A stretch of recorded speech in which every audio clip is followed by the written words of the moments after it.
Okay, so I'm just gonna get started. If you do have any questions, feel free to just try to unmute yourself and talk. I really want this to be like a discussion, and I want us to all like be able to talk about how we do things differently at our different events. So feel free to do that. I cannot see the chat. So if at any point you have a question or anything, just like feel free to unmute yourself and talk. So thank you for tuning in. This is Let's Talk Sponsors at Hackcon 2020. And as many of you said, this is my first Hackcon. It is a little weird to be sitting in my room and giving this talk, but we're making it work like everything else happening. So yeah, and a little bit about me. I'm Urjitha, or you can call me UJ as well. I go by both names. I'm a senior at SUNY University at Buffalo. So to whoever said they're organizing brick hacks, I came there last year, I think. So yeah, we're very near Rochester. And I'm the director for UB Hacking. This is my 4th year organizing. So definitely it's a very interesting time because we had huge plans, but we have to go virtual, which is also still big and new. But it's very new territory for all of us organizing this. My first year I got involved as a volunteer, and then I started leading the team I volunteered in, and then became the sponsors lead, and then became a director this year. So I've had a lot of different organizing experience within my organization. And also in addition, if you do think at any point that I'm going really fast, please let me know. I can slow down. I do have a habit of talking really quickly. So yeah, please let me know. So yeah, so going back to it, this is my 4th year, so I normally came with like very different experiences. So whenever I went into a new role, I would like have a lot of questions as to like why we were doing things a certain way, and that led to a lot of like innovative sort of steps that I took in organizing UB Hacking. So a little bit of an overview of the talk. I'm trying to do this sort of in 30 minutes so that we have a good sort of 15 minutes at the end for any questions, discussions, and anything like that. I do not want to talk at you, so at any point, please, please, please do let me know if you have any questions. I cannot see the chat, which is like really sad, but we're going to make this work, as I said earlier. And an overview of this talk is I know there's like a million other talks where it's like, this is how you create the best sponsors packet, and this is your brand for your event, and this is how you go talk to sponsors, and this is how you get money, which is all really important, but I also know that you are probably getting that from many different places. The overview of this talk is more about how do you treat the sponsors, how do you onboard your sponsors, how do you sort of how do you maintain those like long-lasting connections and continue working with the same companies again and again. So that's the kind of things that I really want to focus on because it's really important to me and how it's worked in our event. So that's kind of what I'm sharing about, because normally it gets pretty crazy every year to find new sponsors all the time. So that's what I'm trying to really focus on. There's going to be a few interactive elements. We're probably going to hop into a breakout room to talk about some things, and then we'll come back and discuss. So that's kind of the overview of this talk. Again, any questions, please let me know. I'm just going to wait a second if you have any questions.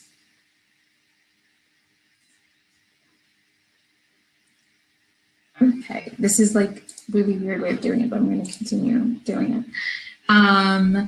So yeah, so a little bit about UB Hacking, the event that I organize. This is our 9th edition in 2020, and next year will be our 10th anniversary. Very excited. I also have somebody from my organizing team watching this right now, so woohoo, Logan. And we have more than 15 plus companies that we worked with last year.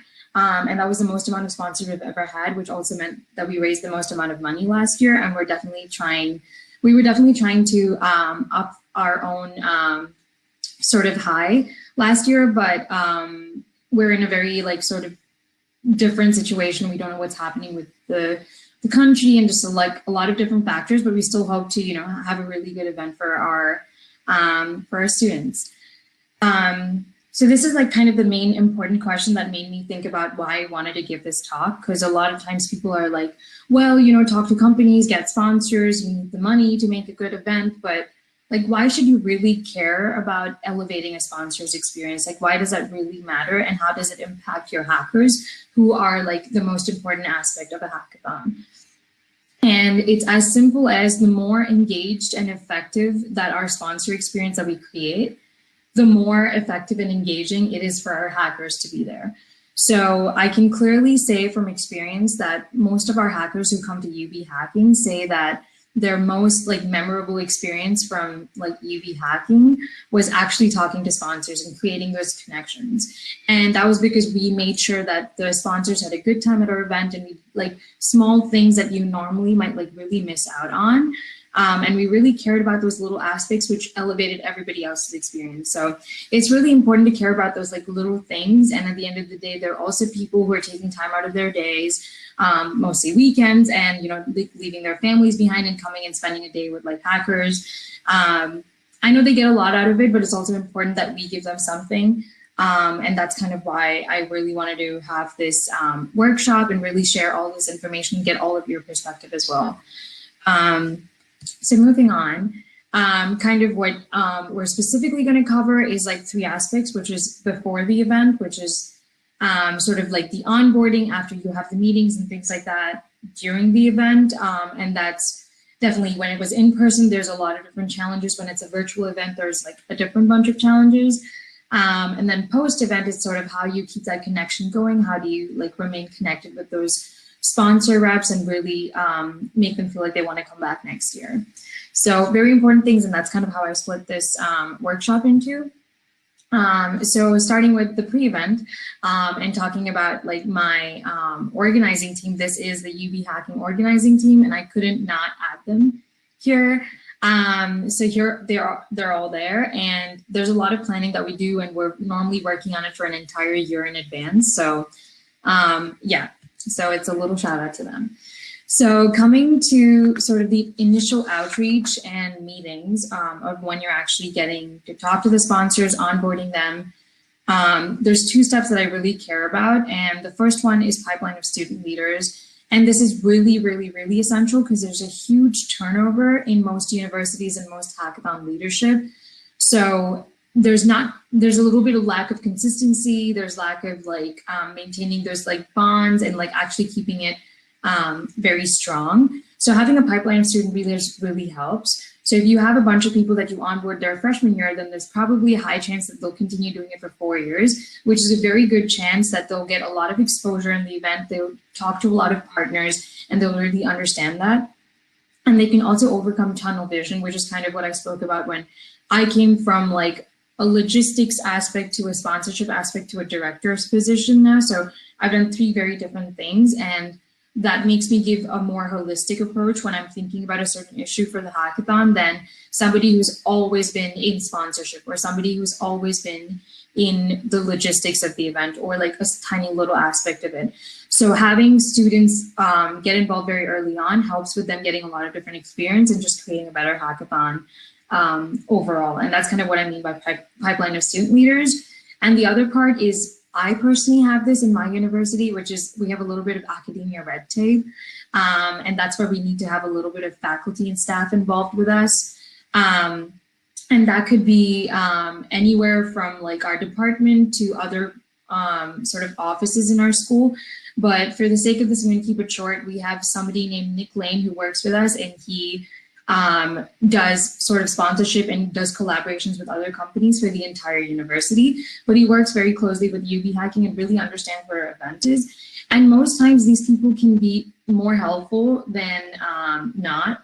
So definitely reach out if you do have anybody like that, because they can help you with that consistency aspect that you cannot really achieve with the pipeline of student leaders as much, because again, as I said, there's a lot of turnover. So Nick has been with our event for about 9 years now, ever since we started. And he has seen the hackathon grow. He's seen so many different student leaders. He's seen so many different changes with our event, but he's constantly been there to be like, okay, this is how we've done things. Let's kind of keep that consistent. These are our regular sponsors. He's given that like overall direction for our event, and he's basically like our advisor, and we really like working with him. And it's also a really nice place for the new student leaders to get trained. So the next year, if there's a new hackathon team and when they connect with Nick would be like, oh, you know, like these people did that. And, you know, that's also like an added element for consistency. So these are the two ways that you can really make the initial outreach very effective with that sort of information. So going into it, we have the process. I know the slide is pretty heavy because there's a lot of different things that I've like mentioned over here. But if you break it down, it's pretty simple and it's things that I've been talking about so far. And this is the very like the meat of the pre-event. The first part is onboarding. So, you know, you send out the initial email saying like, woohoo, you're our sponsors. And, you know, this is a little bit about our team and maybe any other like little information that you might have at that point that you can send to them once you onboard them. The next part is the planning and updates. So normally I feel like you can get a sponsor like 3 or 4 months in advance, let's say, and then they don't hear anything from you. And then suddenly just the day before the event, they're like, whoa, this is all the information.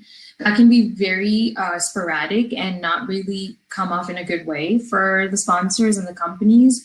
So the best way to control this is like send out regular emails. So let's say you onboard your sponsors 4 months before, just give them a monthly update, or, you know, if you have any information or something that just got like planned out or you figured it out, just send an email and like keep them updated, keep them in the loop. It's nice, they feel better, they feel involved in the planning process.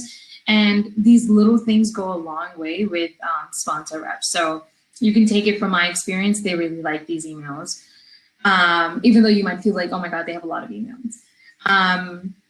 For scheduling and sort of both of these things, a little bit of what we do is an onboarding document, and we'll talk about it very soon, but make sure to have a deadline and follow up with these people, because you want to make sure that they're having their workshops and their like tech talks or anything that they're involved in at the time that works for them. As I said, they're from, like, they might have families, they might have other obligations, so you don't want to like schedule something that works for you, but not for them. So like be cognizant of that.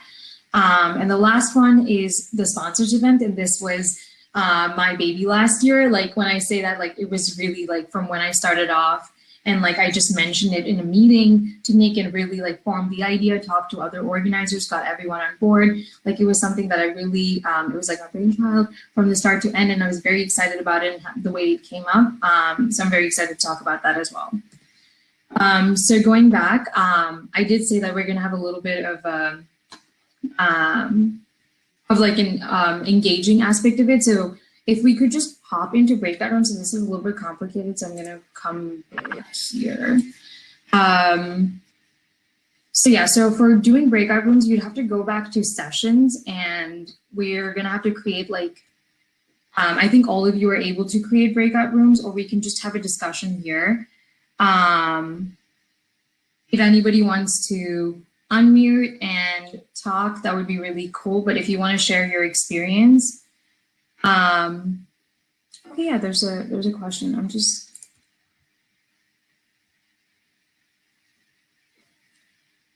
So yeah, for experienced organizers, if you've done it before, is there anything else that you would change? Or for new organizers, is there something that you are planning to do as part of the pre-event sort of onboarding thing? And you know, would you add any steps to sort of everything that I just went through? I know it was a lot of information, so please do ask your questions. I do see one question over here which says, recommend sort of initial email, like what information would you send? So what we've sent, thank you so much for the question. So what I would normally, what we've done in the past is a little bit of like an introduction of just the hackathon organizers in some way, shape, or form. Like if maybe you could add a picture of all of you, or just be like, you know, they're directors, they're, you know, these are the people who we'll be working closely with, and all that, like just giving that sort of, putting the humans behind the money that they're giving.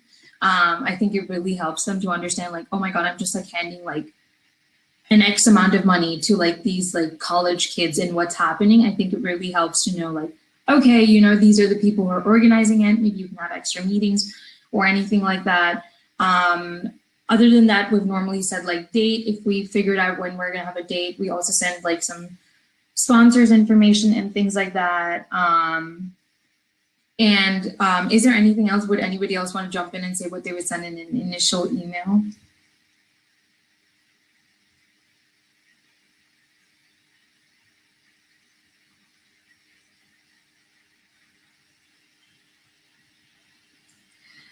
So to Sanjeev's answer, this is definitely more about how you onboard sponsors than that initial acquiring process. I kind of touched upon this earlier because this is more about how do you keep your sponsors coming back to your event. So I'm just going to hop back into our discussion and talk a little bit about the onboarding document. And this is something that we send before the event and how to achieve your targeted budget.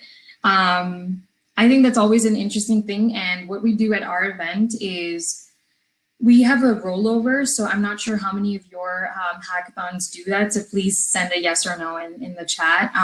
But we normally have a rollover. So every year, like let's say that we make, I'm just going to throw a number out here. So let's say that we make $40,000 a year in sponsorship. We will say, okay, I'm going to use maybe $30,000 for this event and we'll leave $10,000 in our rollover for the next hackathon. So in case anything goes wrong, you know, they have that money to fall back on. Depending on how much money you make and how much your event costs, you can like split that up. And that's definitely like a directors and maybe any other like staff or faculty that's involved at your event can, you know, figure out what that number is. And I can say again, from experience, I'm really glad that we do have a rollover budget because when coronavirus hit, me and my co-director, we weren't scared of like, oh, what happens if we won't make any money in sponsorship? Because we knew we had that rollover budget to fall back on. So definitely, I'm more than happy to take any more questions about that, but I'm just gonna hop back into what we were talking about for the onboarding document, which was again, a very new thing that I brought last year because I came from that like logistics experience. So I knew how important it was to sort of just create a document saying like, oh, you know, this, like you can refer to it at any point. And that's exactly what this document was. You know, I think our document was about 10 pages long, if I'm not wrong. It was not too bad at all, but it's just like this one concise place where there's information about everything that a sponsor would need. So once, let's say that a company's onboarded, we had a sponsors dinner event, which I'll talk about very soon, their mentorship program, tabling, when they're gonna have workshops, like all these little things, instead of sending it in like a long email or sending it in like 15 different emails, if you put together a document like this, you can always send it to them and they normally have the same questions all the time. So instead of having to respond to like 60 emails, all you would have to do is just be like, hey, like, you know, this is the answer, but you can also refer to this document that I sent to you. It has everything that you need.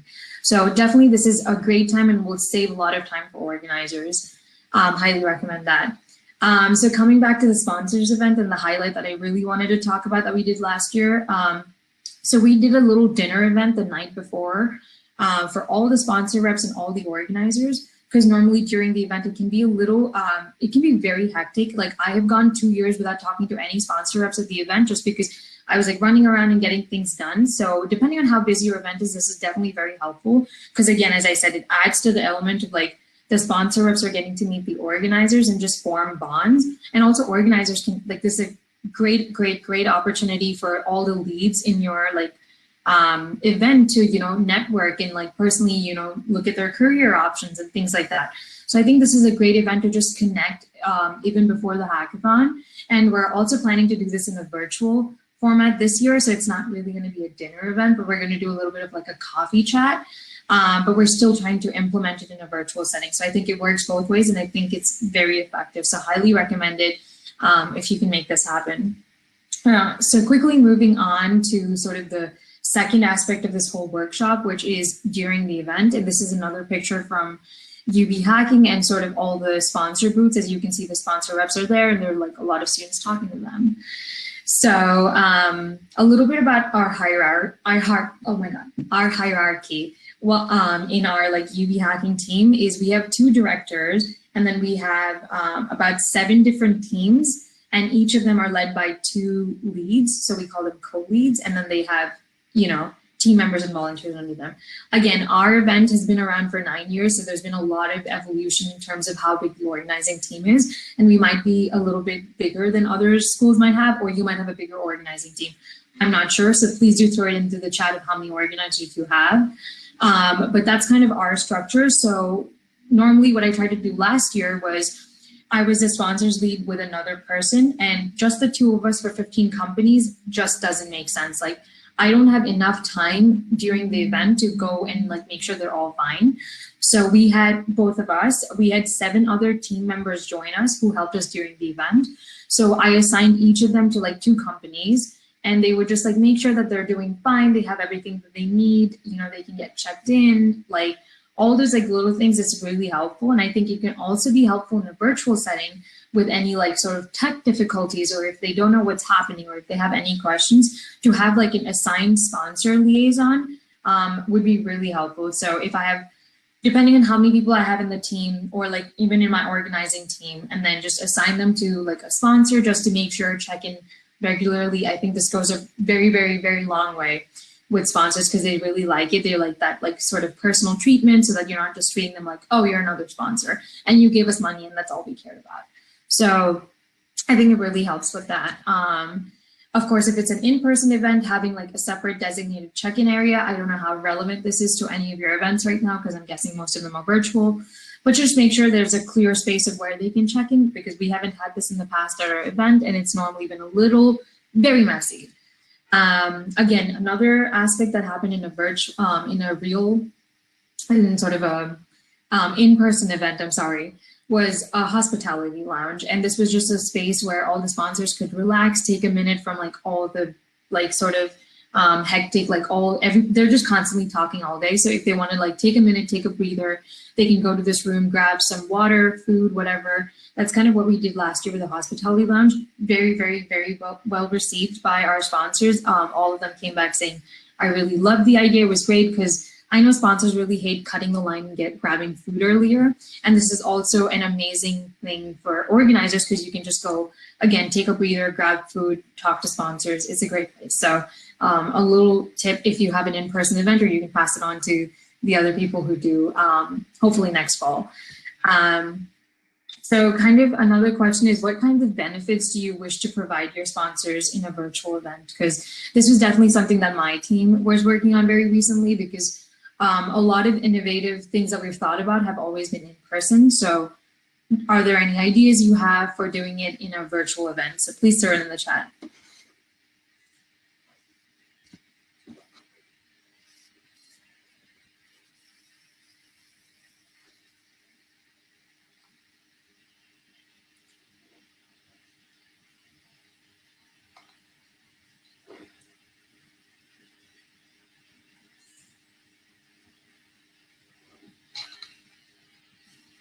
Hello. Hello. Hello, Andrew. Go ahead. What's your question? Yeah. Oh, I was just going to say, you had asked something that you provide for sponsors virtually. Our team is trying 2 new things this year for our virtual sponsors specifically. Number 1 is social media takeovers. I am not on the team that's coordinating that, so don't ask me how it works, but that is something that we're offering, and we thought was a pretty cool idea. The other thing was we're trying to go do offering sponsor workshops before the event as well, because we found that hackers don't tend to attend workshops during, depending on the topic, because they're busy hacking. But by moving some of the sponsor workshops up, we're hoping to boost some engagement. Thank you so much, Andrew, for sharing that. Yeah, that's really cool to know. I think that's a really great idea to think about, like, you know, sort of having like a little bit of a boot camp week before the hackathon, so they just get prepared on like what they're going to build, and they're also building stronger connection with the sponsors. So it's like more like airtime for sponsors. And so the takeover, of course, like I feel like our generation is just on Instagram right now. So like, yeah, we're doing so many things on Instagram, and like just having a lot of campaigns over there as well. So yeah, thank you so much. I'm going to answer, yeah. I'm going to answer Allison's question. So she said, do you recommend having a sponsors event before or during the hackathon? Wondering holding the event during the event would be advantageous. So, okay. Yeah, so I think kind of what Andrew just touched upon, I think a mix of both can definitely help, again, because we're in like a virtual setting. So having like a boot camp week of having, you know, maybe like 3 workshops the week before the event, and just be like, maybe they can get a little bit of points and something before the event, I think could be really great. And I think sponsors would also like that, because that's more airtime. It just takes more planning on the organizer side, but I'm sure you can do it. But also having like a few workshops during the event can be helpful for newbies. So depending on if you have, I don't know what the student population is at your event. So if you have a lot of new hackathon attendees, you do want to give them some workshops so that they know and they understand what a workshop, what a hackathon is and what they can do. But if you have like a very experienced, advanced sort of hacker community, I would say having workshops before the event might be more effective. Hope that answers your question, Allison, and definitely let me know if you have a follow-up. For Riya, they said, what can you tell possible sponsors to get them to actually sponsor? So I think this is a little bit about sort of creating a brand and like what you're offering. And I think you need to be very confident with that. So definitely know what you have to offer and like be clear about it. And I'd like normally, I think I will circle back to this at the end of the time just to be respectful for the time that I have. But I definitely have a lot of things that I would love to share with you, Ria. I'll also come back to Siddharth's question a little bit. Yeah, I'll definitely come back to it. I'm just gonna go back and try to get to wrap up the content that I had. It should be very quick, and then I love these questions. Thank you so much. Okay, so kind of going back to the last piece, which is the post event, but it's also like very crucial because I know as hackathon organizers, we always feel like dead after an event because it's like we're just so drained after like planning it for months and months and actually not sleeping. There have been hackathons where I've not slept. So not sleeping for those 24 hours and just running around, you feel very dead, but it's very important to care about how you wrap up the event and how you sort of have that like final note with the sponsor so that you can go back and like maintain that connection, which will really help with Siddharth's question actually of saying, you know, how do you reach your target? So I think if you have certain companies that you are always reaching out to and they're like your constant sponsors, it really helps with that. So that first step could be like, this is like the human part, like you're really being empathetic and like trying to connect with them. So a thank you email goes a really long way. So if you just say like, hey, thank you so much. We loved what you did here. And like maybe recounting like a personal experience or something that a hacker shared with you, companies love that. Companies dig like testimonials. So go for it and say that. Also give a little survey to just gauge their experience as sponsors at the event because the experience is still fresh in their head. The second one, and I know again, they love this. So if you can send some leftover swag or if you have something specifically for this, a great idea. If you want to add in a handwritten note, super cool. Not the best time right now with coronavirus, but definitely helps. Actually, a company that has worked with us for almost, I think 7 years now, and I think they've been our top sponsors. They're like a local company here, but they've been our top sponsors and they've constantly been like collaborating in a more effective way. They have collected t-shirts from 7 years of UB Hacking. So they have all our t-shirts. So it's really cute and they like these little things, so definitely do it. We made a little video this year of like thanking our sponsors with all our like leads talking at the, like all the organizers talking. So if you can make a video, just anything interactive, I think they really love. And of course, the last piece is if there's any stats, if you can like be like, these were the hackers, you know, these are the schools they came from, these were the cities and all that information, they love that. Any photos, we make a highlights video. So all of those things go a long way as well. And yeah, as I said, so get creative of how you want to, you know, sort of create a mark with the sponsor because a lot of these companies get, you know, a lot of hackathons reach out to the same company. So how do you create like your own personal brand and say like why you should sponsor my event? And I think these little things that go a long way. So this was a thank you video we made this year because of coronavirus. And all of us like kind of spoke about our experiences and what we really loved. And we also shared some testimonials from hackers. I think we're getting some great questions. So this is also another question of how you follow up at the event. So again, please keep putting it in the chat with any other questions you have.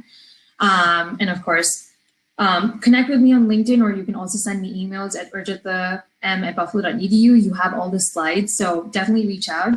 I'm gonna go back and start answering some of the questions. So, okay, so yeah, I'm gonna go back to what Siddharth had said of like reaching the target of how much money you wanted. So what we normally do is we have sort of 7 to 8 companies that we are very closely work with them, and we constantly work with them every year. So we make sure to like stay in touch with them post event, just keep giving them updates of being like, hey, we have a new leadership team now, and like these are the new sponsors leads, and you know, sending those little things so that you can actually go back and like maybe ask them for a little more money or a little more support. So when they understand who you are as a person and what they're doing for the event, they would be willing to, you know, push their limits a little bit more. But of course, do all the normal things of, you know, share your packet with as many companies as you can, reach out to other, and the best way to do it would also be through alumni. I'm sure like you've heard it from like a lot of people, but like if there's alumni in certain companies, push it through them because they can talk about their experiences. And if you have like organizers, alumni in any company, that's just like the best thing. So after organizing UB Hacking, I'm sure I can sell it to any other sponsor when I start working in their company. I'd be like, you have to really sponsor this event because it's amazing. So, you know, trying to reach out to those really important people. Another question was, you mentioned sponsorship tiers earlier. Could you please elaborate on that? Do you have any example in particular? Yeah, actually, I wish I could pull up my packet, but do reach out to me afterwards. So UB Hacking, we normally have about, I think 4 tiers. So we start off with bronze, which is like the lowest tier. And, you know, you get to have, so in an in-person event, they would get to have a table and they would have like some very basic things. And then we would have silver, gold, and then platinum. Yeah, those were our 4 ones.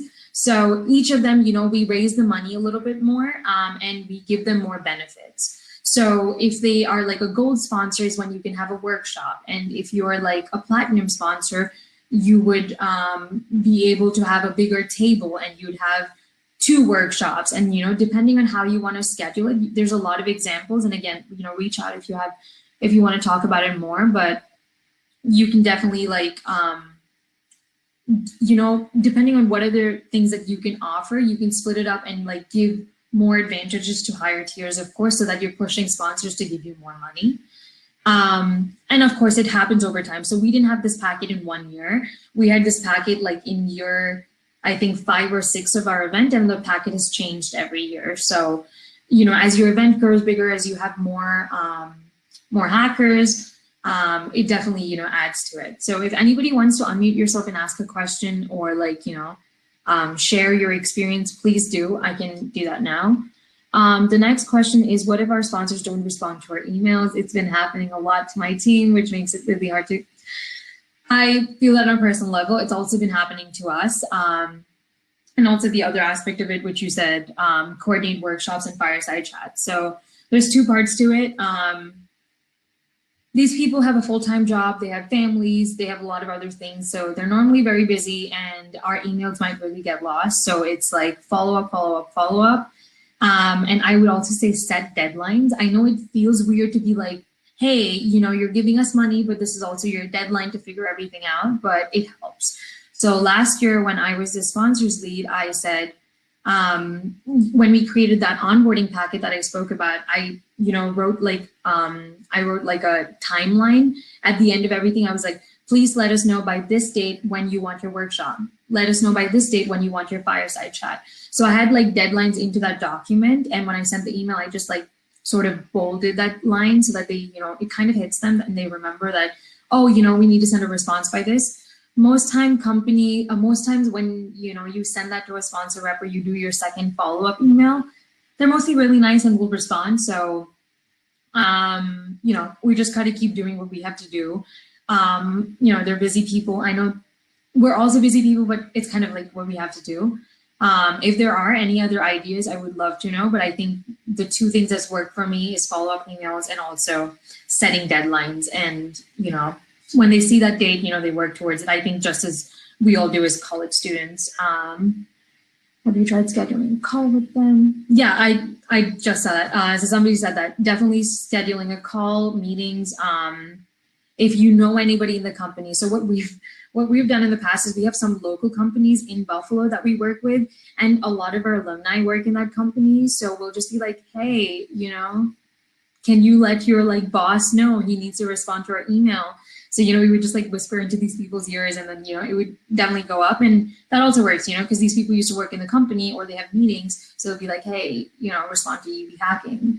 So you can do that as well. And also, yeah, I think we spoke about this, but shorter emails work better. So just like get straight to the point. I know I personally do this. I'm like, hello, how are you? How's your day? And then I'm like I like to be like that in my emails, but it just doesn't work because people are like very busy. So it's like kind of just get to the point and, you know, they're more responsive with that. So if you're a first-time organizer, welcome to the community. We're so excited you're here. And I think first-time organizers have the most amount of diverse perspective because you're probably coming from like a hacker experience. So that's really cool because you've been on the other side. So you can really bring that experience and make better decisions and create a better hackathon. So don't ever think that your input is not good or you don't know what you're doing. I think first-year organizers are probably the best because you haven't seen the process. So you ask a lot of very important questions. So something that I've seen in a lot of hackathons is like things are just done. Like people just do things and there's no reason to why they do it because their reasoning is like, well, you know, our predecessors did it. You know, it's just been done this way. I don't know why it has to be done. And I was like, So my first year, I was like, no, why are we doing that way? Can we change it? Should we try something else? Like I had a lot of questions, but I also had a lot of suggestions because I, of course, came from no hackathon experience. The first time that I heard about a hackathon was UB hacking my freshman year. So don't even worry about it. And I think your perspective is very important and don't feel scared to share it. That would be sort of my like advice to first-time organizers, and reach out to a lot of people. So reach out to your alumni, reach out to people in your school if they're willing to help, other organizations and clubs, and also other hackathons. So, you know, reach out through social media. That's what we've been doing. So yeah. Christopher asked, what ways do you engage sponsors after the first day? Usually there's a low after the first. Completely agree with that. We normally do some like sponsor giveaways. So we say like, hey, if you want to like reserve some swag for the next day, you can do that. Of course, this works in an in-person event. In a virtual setting, what we're maybe trying to do is like have more points. So maybe if they attend a workshop on the second day or they attend a fireside chat on the second day, we're like, oh, wow, you know, you get a bigger swag item.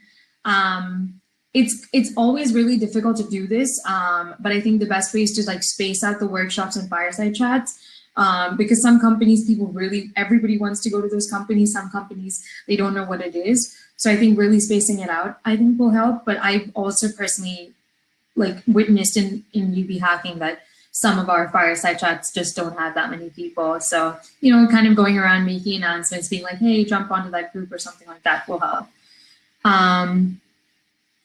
Yeah, so for Lena, what would you offer sponsors in a virtual hackathon? Something that we've been working on is real estate on our website. So normally we don't do this. Normally they just have their logo on our website. But this time we're like, maybe if you want to have like a flyer, some of your recruiting information, you can put it on our website. Again, as Andrew just came on and spoke, maybe having some like sort of Instagram takeovers and like, you know, doing things like that and other like engaging events, maybe workshops before the event. And we also try to do a virtual sort of career fair aspect. We're still working on it. Our event is in November. Do come check it out. Come check out UB Hacking. It's in November, but we plan on doing like a virtual career fair. So that could be like, you know, we could do it on Zoom or like there's a lot of different platforms now that you can like kind of maintain that. Again, it's a little bit more taxing on the organizers to get it all, you know, set up on the back end and like technical issues and all of that. But I think that's kind of what we're all facing right now. So it's okay. But there's definitely a lot that you can offer even in a virtual space. And I think everybody's getting very creative. Yeah, I think Logan answered some of those.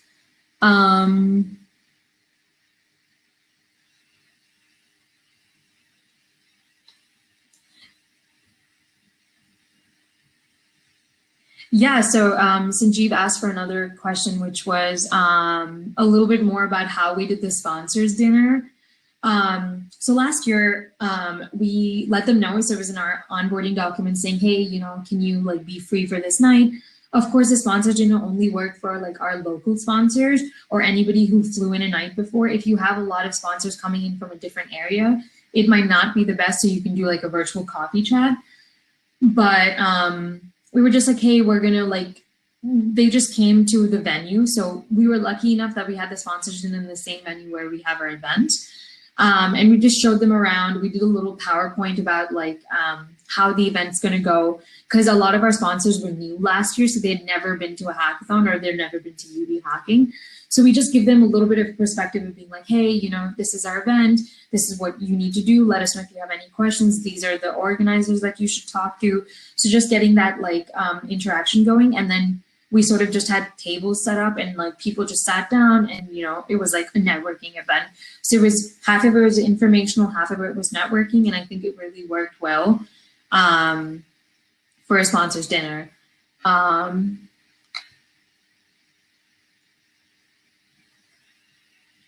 Yep, so Logan's already here answering all the questions for me, so thank you.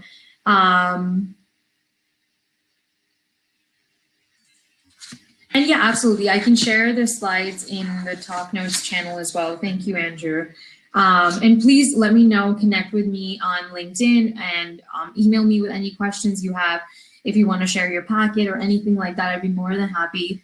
I love organizing hackathons, and this has been one of my greatest experiences so far in my undergraduate career. So definitely please reach out with any questions you have, and I would love to, you know, set up a meeting or anything. So yeah, thank you so much for tuning in. Have a nice day or night or, you know, wherever you are in the world. Thank you.